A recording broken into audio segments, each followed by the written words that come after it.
Hi, I'm Cailey, a librarian at Mentor Public Library. And I'm Meg, also a librarian here at Mentor Library, and welcome to this week's edition of All Booked Up with Cailey and Meg, where each week we give you different recommendations based on a different theme. This week's theme is our overall favorite reads of the summer. So books we've read recently that we just highly recommend and think you will enjoy. So these cross different genres, any sort of book we just love and we just want to tell you about. Yes, and as you know, we read a lot here at the library, and so we have a lot of stuff that we have enjoyed this year. So narrowing it down, it's kind of our own awards show. Yeah.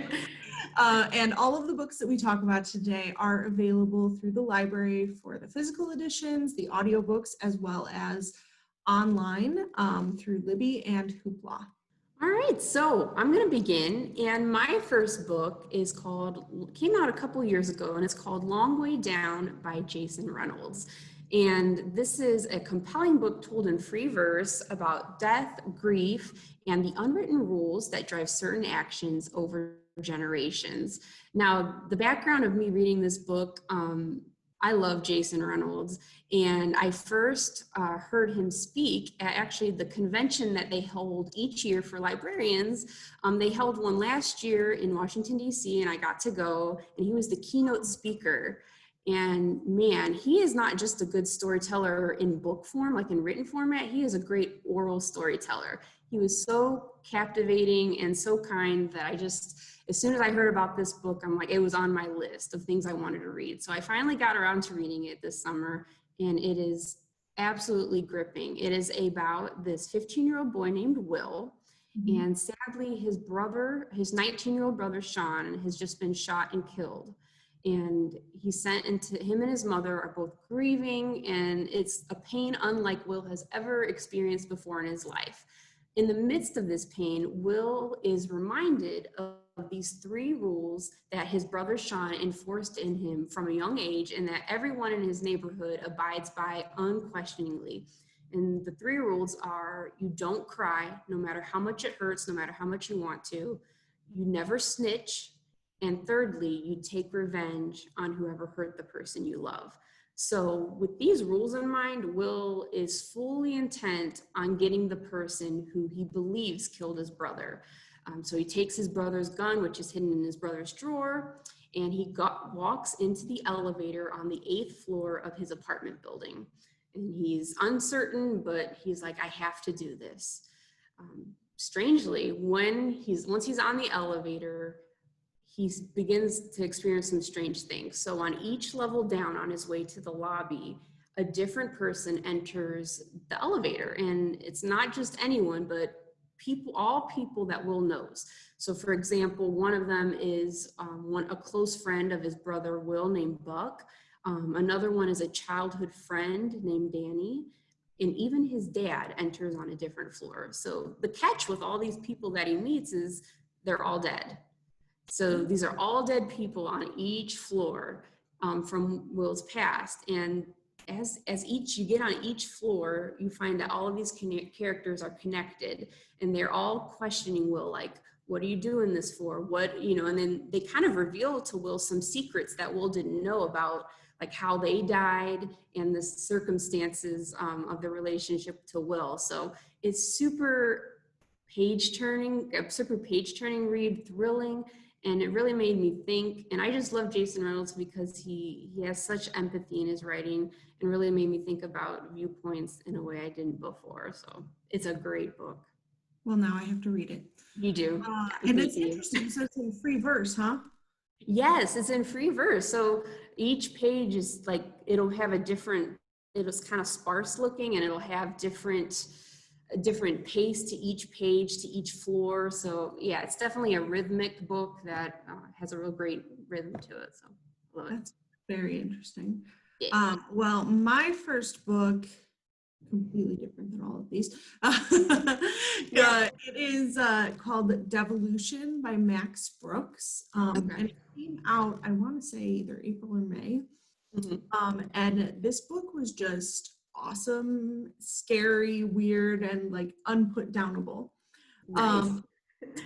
near Mount Rainier in Washington, there's this small planned community that is sort of nestled amongst the forest.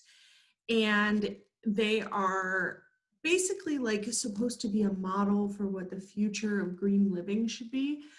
They really embrace green technology, but they're also very super modern with high-speed internet and frequent drone deliveries.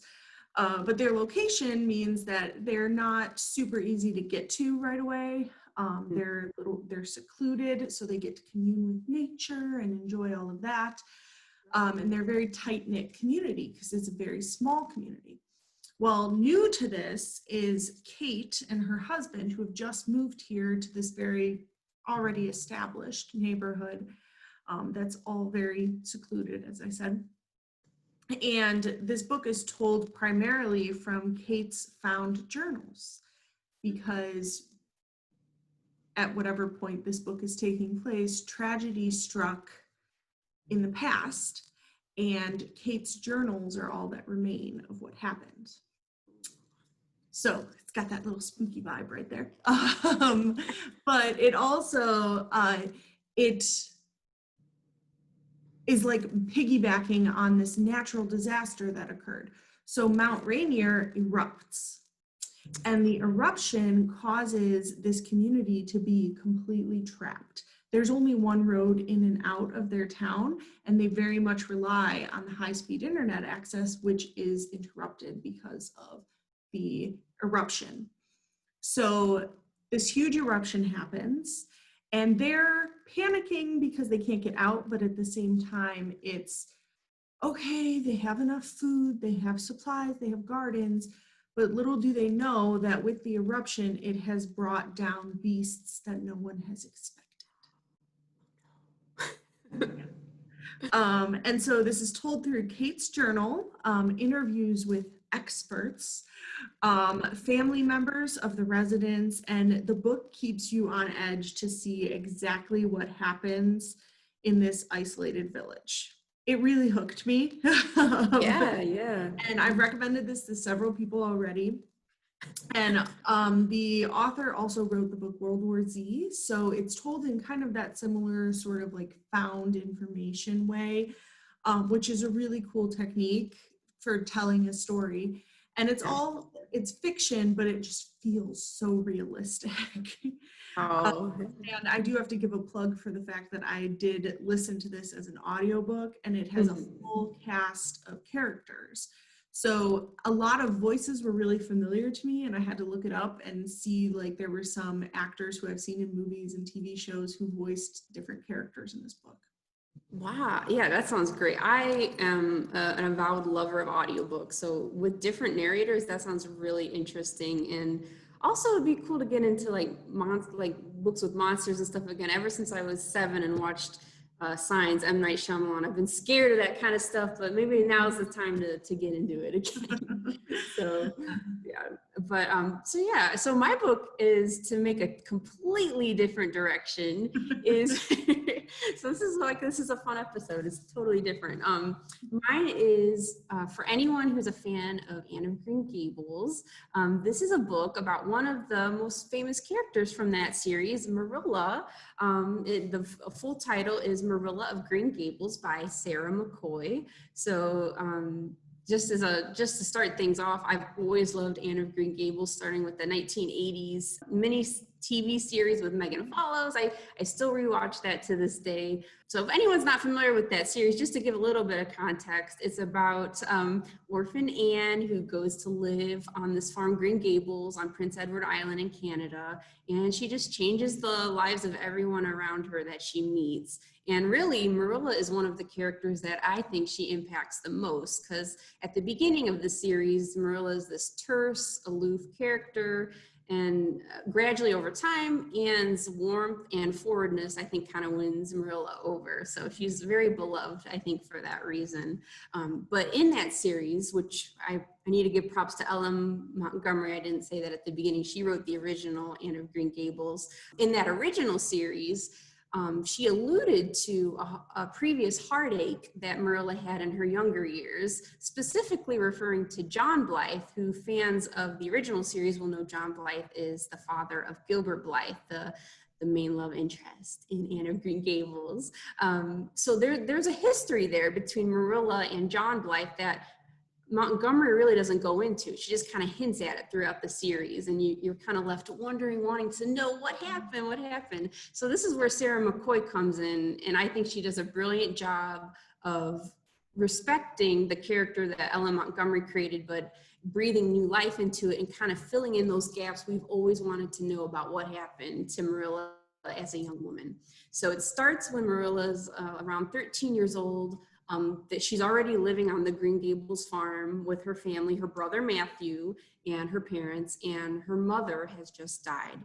And it shows how Marilla from a young age kind of had a lot of responsibility put on her shoulders. She has to cook food for Matthew and her father. She has to do a lot of farm chores. It really shows a lot of the ruggedness and harshness of rural life in the 19th century. So that's interesting as well.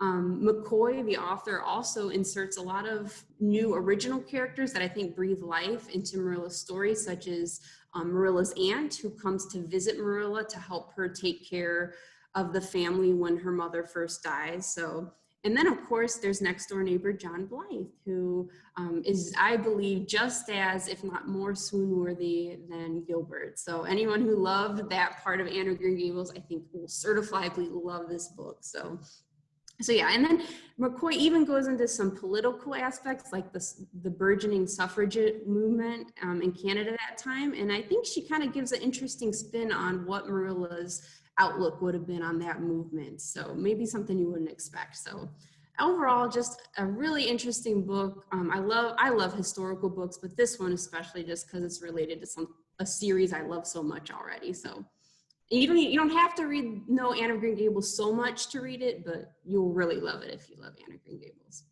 I'll have to pick that one up. Yes.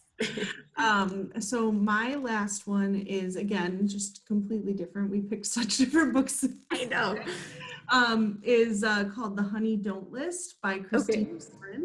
Yeah. And it is a delightful rom-com escape for me. So this is about Carrie and James, who are both assistants for a famous DIY couple. And Carrie is in her mid-20s, and she has worked for the DIY couple, Rusty and Melissa Tripp, her whole adult life. And they have just finished wrapping up this TV show that made them famous. And they've also made several successful books. And they're getting ready to launch this new show, as well as this book all about their amazing relationship and how they make everything work. Yeah. And of course, that's all TV. Behind the scenes, it's a little more complicated. And Carrie and James know that things are really a mess, especially when right before the tour is about to begin, they find Rusty in a compromising position, which starts this huge argument, and it ends with somehow Carrie and James being forced to go basically babysit the two on tour to make them get along, because them having a successful book and a successful new launch of their show is important to everyone who is employed for them. Yeah. So to keep up appearances, they have to go on this trip, and it is much harder than they thought it was going to be, keeping these two from killing one another and keeping everyone's jobs intact. And so this task is not an easy one for them. And Carrie has this fierce loyalty to the Tripps since she's worked for them for so long, but James is still pretty new, and he notices right off the bat that Carrie's not getting credit for all of the work that she's doing. And James was hired to be an engineer for the show, but has become Rusty's assistant. And the two of them are sort of thrown together a lot, and they are completely different people, but confide in each other because of the fact that they have an NDA that says they can't confide in anyone else. Yeah. And they wind up just really kind of finding the good in each other and trying to help each other through this whole crazy thing that they're on. So it's really funny and cute, and it's got a lot of depth to it, more depth than I would have expected from a quick rom-com type read.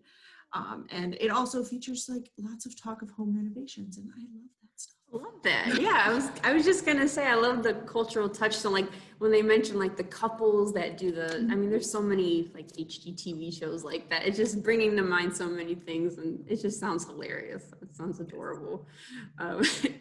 Awesome. So thank you guys for listening to this week's edition of All Booked Up with Cailey and Meg. We hope you join us next week. Next week we are going to be talking about teen books that have been turned into movies. So these are those big, huge, popular books that have made it onto the screen, whether it's Netflix or on the big screen. So we'll have to see if the books are better than the movies, right? I think we're a little biased. Yeah. All right. So we will see you next week. Happy reading.